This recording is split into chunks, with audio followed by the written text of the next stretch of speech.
Bonjour à tous. Donc on continue dans la révision. Cette fois-ci le quatrième chapitre de la partie à acquérir qui concerne les convertisseurs. Alors la définition, qu'est-ce que c'est que la conversion? C'est le changement de la nature de la grandeur électrique. On peut convertir une tension en un courant en une fréquence en numérique, une tension en fréquence, etc. Donc changer la nature de la grandeur électrique. Enfin, obtenir une grandeur électrique proportionnelle à une autre grandeur électrique. On va commencer par le premier type de convertisseur, numérique analogique. Alors là, par définition, l'entrée est un nombre n et la sortie c'est une grandeur, la plupart du temps c'est une tension ou un courant.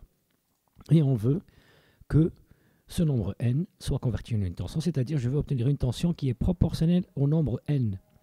Le nombre n est encodé sous forme binaire. Et le rapport entre les deux, c'est le quantum Q. Alors, normalement, ça doit être une relation linéaire. Une relation linéaire n'est pas forcément une relation qui passe par l'origine. C'est pour ça que j'ai mis ce V référence moins ici, en couleur différente, parce qu'on aura une équation de la forme AX plus B. Et il se peut que ce B-là soit égal à 0. Autrement dit, je veux obtenir une tension variant entre une valeur minimale et une valeur maximale lorsque le nombre n varie entre 0 et une valeur maximale. La valeur maximale de n dépend du nombre de bits qu'il y a, c'est-à-dire de petit n, et sa valeur minimale, c'est 0. Donc Q, le rapport entre Vs et n, est appelé la résolution ou bien le quantum. C'est l'équivalent de la sensibilité quand on parle de capteur. Un premier exemple de montage. Alors ça, c'est juste une raison plutôt de réviser un peu les grandeurs électriques, les lois électriques, telles que la loi d'Ohm, la loi des branches, la loi des nœuds, l'équivalence de deux dipôles en parallèle ou en série, etc. Mais le but de ce chapitre-là, ce n'est pas de démontrer la relation entre la sortie Vs et le nombre n, comme ici, mais plutôt d'utiliser cette relation-là, comme on verra dans l'exercice à la fin de cette première partie de chapitre. Mais non, néanmoins, donc on va démontrer qu'à partir de ce montage-là, on obtient une tension Vs à la sortie qui va être proportionnelle à un nombre n, codé sous forme binaire, B0, B1, B2, jusqu'à Bn-1. Alors comment faire? Donc déjà, la relation entre Vs et le reste du montage va s'établir grâce à le courant IT. IT, qui veut dire I total, il vient d'ici. Et on voit qu'on a ici un nœud dans lequel vont s'embrancher plusieurs courants. On n'a pas encore l'expression des courants là, mais ça va être la somme. Donc IT sera la somme de tous ces courants là. Ce courant-là va dépendre de l'état de l'interrupteur, est-ce qu'il est ouvert ou fermé, et de la valeur de ce courant qui est ici. Donc on va commencer déjà par trouver les courants qu'il y a ici. Et au fur et à mesure, on va établir les relations qui nous permettront à la fin de connaître le courant I total et enfin de connaître Vs. Bien, on va déjà regarder les deux résistances qui sont à droite. Alors la première est égale à 2R, on suppose que le courant qui la traverse est égal à I. Alors quelle sera la valeur du courant qui traverse la deuxième résistance qui est ici en parallèle? Est-ce qu'elle est vraiment en parallèle? Parce que là je vois que la première résistance est reliée à la masse, mais la deuxième dépend de l'état de l'interrupteur. Alors s'il est ouvert, elle est reliée à la masse, il n'y a pas de problème. Mais s'il est fermé, il sera relié, si je suis le chemin, vers E- qui est égal à E+, qui est égal à 0. Donc quel que soit l'état de l'interrupteur, toutes les résistances, celle-là, celle-ci, celle-ci et celle-là, sont reliées à la masse. Donc en fait, les deux résistances sont en parallèle. Si deux résistances sont en parallèle, elles sont soumises à la même tension, et donc forcément, elles seront parcourues par le même courant. I ici, I là. Maintenant, appliquant la loi des nœuds. J'ai deux courants de valeur I ici et I là, donc la somme va me donner 2 fois I. 2 fois I. Maintenant, quelle est la résistance équivalente à ces trois résistances qu'on a ici? Donc d'abord, nous avons deux résistances en parallèle, 2R avec 2R. 2R et en parallèle avec 2R, c'est équivalent à une seule résistance de valeur R. Pourquoi? Parce que c'est le produit sur la somme. 2R fois 2R, ça fait 4R au carré, et la somme c'est 4R, donc ça nous donne égal à R. Maintenant, ces deux résistances que j'ai remplacées, je vais les encadrer là, les entourer. Donc ces deux résistances-là sont équivalentes à R. Ce qui veut dire que une fois que je les mettrai en série avec R, ça deviendra une résistance de valeur 2R. Donc R avec R, ça donne 2R. Donc les trois résistances qu'on a ici, je vais les représenter avec d'une autre couleur, les trois résistances qu'on a là,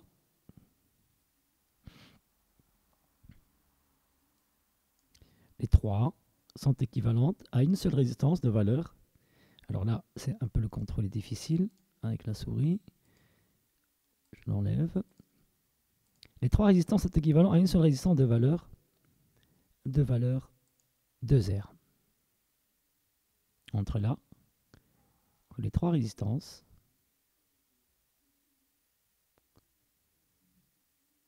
le fait d'enregistrer aussi retarde un peu. Bon, c'est pas grave. Alors, les trois résistances ont une valeur égale à 2R. Alors, si j'enlève les trois, je les remplace par une seule résistance de valeur 2R, elle va être parallèle avec celle-là, qui est de valeur aussi 2R. Et comme on a dit, 2R en parallèle de 2R, ça donne R. Ce qui veut dire automatiquement qu'elle sera parcourue par un courant égal à 2I aussi. Donc 2I ici et 2I ici. 2R en parallèle de 2R, ça va donner R. En série avec R, ça donnera aussi 2R. Bon, le courant s'additionne, donc je vais avoir 4I ici. Donc là aussi 4I, ainsi de suite. À chaque fois que je vais vers la gauche, je multiplie le courant par 2 jusqu'à arriver à la fin de n-1i, de n-1i, parce que c'est bn-1. Je vous rappelle que la valeur du courant est égale à 2 à la puissance i à la puissance, le courant à la puissance i, enfin 2 à la puissance i fois le courant i. 2 à la puissance 1 fois i, 2 à la puissance 2 fois i, donc 2 à la puissance n-1 fois i. La somme des deux me donne 2 à la puissance n fois i avec un ensemble équivalent à tout ceci, toutes les résistances équivalentes à une seule résistance de valeur 2R. On va essayer de trouver maintenant la valeur des courants qu'il y a ici au bord à la sortie de l'interrupteur. Bon, si l'interrupteur est ouvert, c'est 0.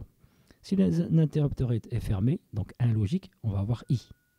Ici, on va avoir 2I, 4I, à condition que l'interrupteur sera fermé. Donc, il va falloir multiplier le courant par l'état logique de B0 ou de B1 ou de B2, etc. On va obtenir B0 fois I, B1 fois 2I, B2 fois 4I, et ainsi de suite jusqu'à Bn-1 fois 2 à la puissance n-1 fois I. Voilà donc, les courants ont été découverts. Qu'est-ce qu'il nous reste à faire? Il nous reste à trouver maintenant l'équation de Vs. Vs, elle est mesurée par rapport à la masse. Et comme E plus égale à E moins égale à 0, ça veut dire que Vs se retrouve aux bornes de R ici. Mais sachant que IT et Vs sont dans le même sens. On va avoir la loi d'Ohm, mais en rajoutant un signe moins. Vs égale à moins R fois IT. Je remplace IT par la somme de tous les courants, B0 fois I plus B1 fois 2I, etc. Donc en mettant au facteur I. Et ce que j'obtiens en parenthèse, entre parenthèses, c'est le nombre n.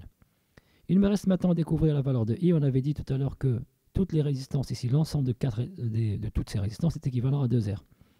Autrement dit, le courant de n de la puissance n fois I est égal à V référence plus sur 2R.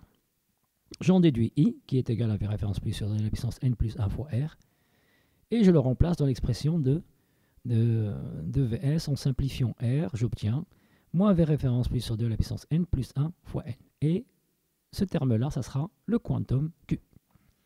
Donc là, le quantum est égal à V référence moins V référence plus sur 2 à la puissance n plus 1.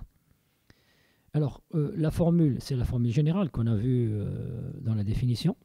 Ici, on a dit Vs égale à V référence moins plus Q fois N. Alors, à une différence près, c'est que V référence moins est égal à 0 dans ce qu'on vient de voir comme équation. Ici, donc, il n'y a pas de V référencement parce que le montage suppose que V référence moins est égal à 0. Ensuite, la valeur de Q ici dépend du montage. Parce que là, on a trouvé moins V référence plus sur 2 à la puissance N plus 1. Dans un autre montage, l'expression de Q sera différente. Donc on ne vous demande pas d'apprendre par cœur les formules de Q. Elle vous sera donnée en fonction du montage utilisé ou du système utilisé. Voilà l'exemple justement où on va avoir une autre expression du quantum. Parce que justement, le montage interne de ce circuit intégré, le DAC 800, n'est pas le même que celui qu'on a vu tout à l'heure. Alors, il y a aussi un cas particulier pour respecter. Donc, on a dit que V référencement est utilisé dans la formule, mais ici, on l'a mis à la masse. V référence plus est relié ici avec R. Et puis, le circuit nous délivre un courant I0 qui est proportionnel à N, l'entrée N.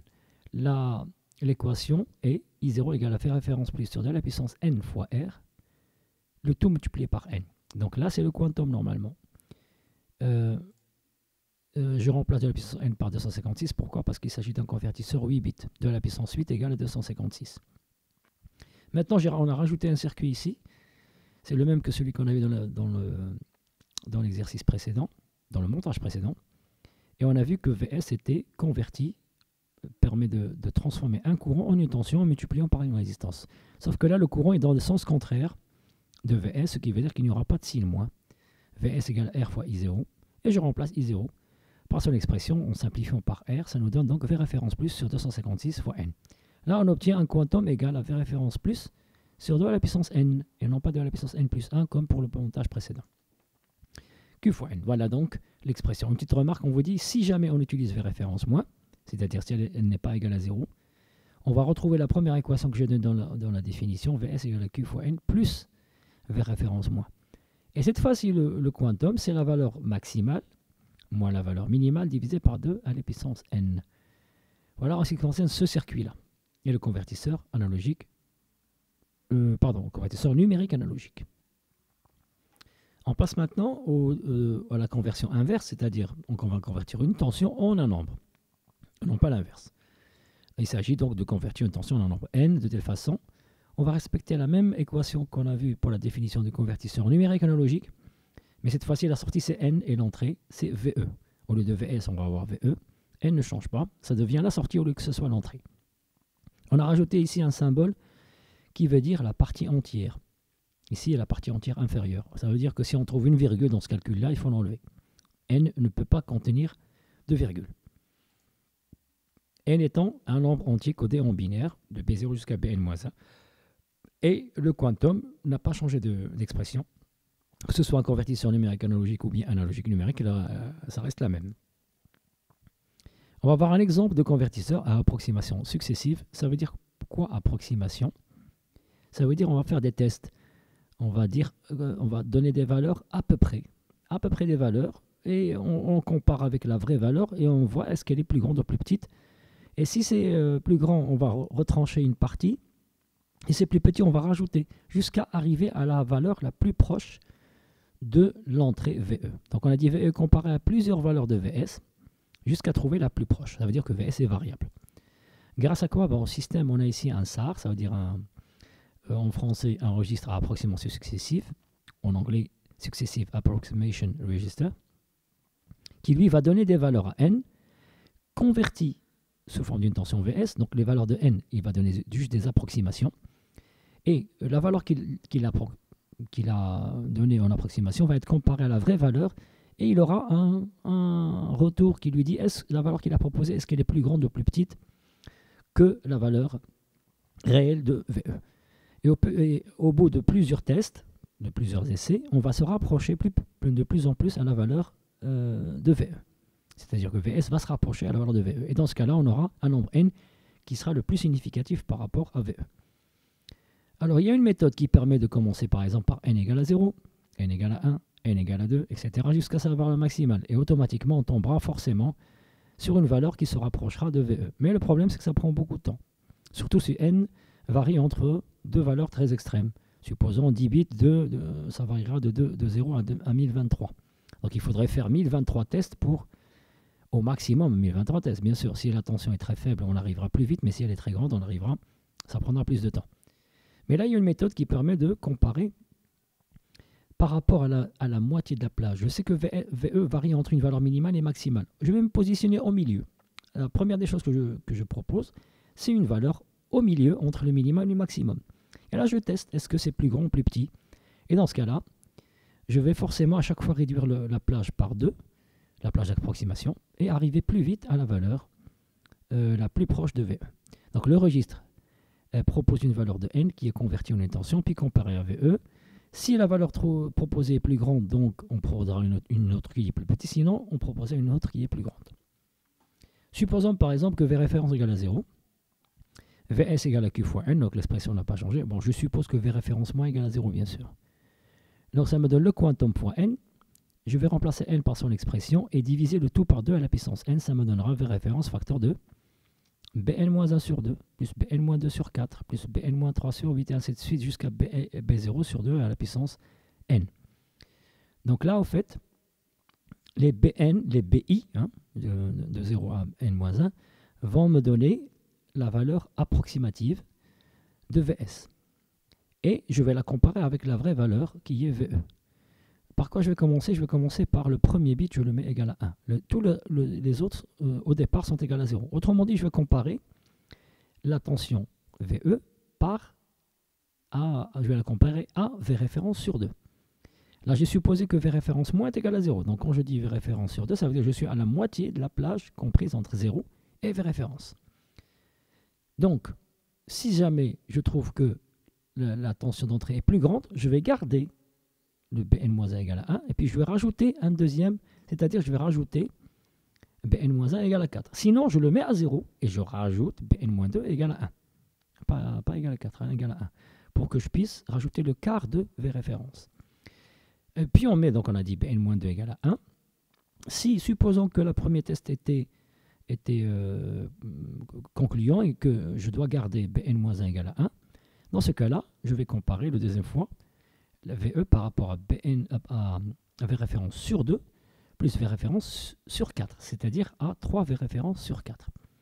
Si elle est supérieure, donc je garde Bn-2 égale à 1, sinon je la remets à 0, et ainsi de suite jusqu'à arriver au dernier qui est B0.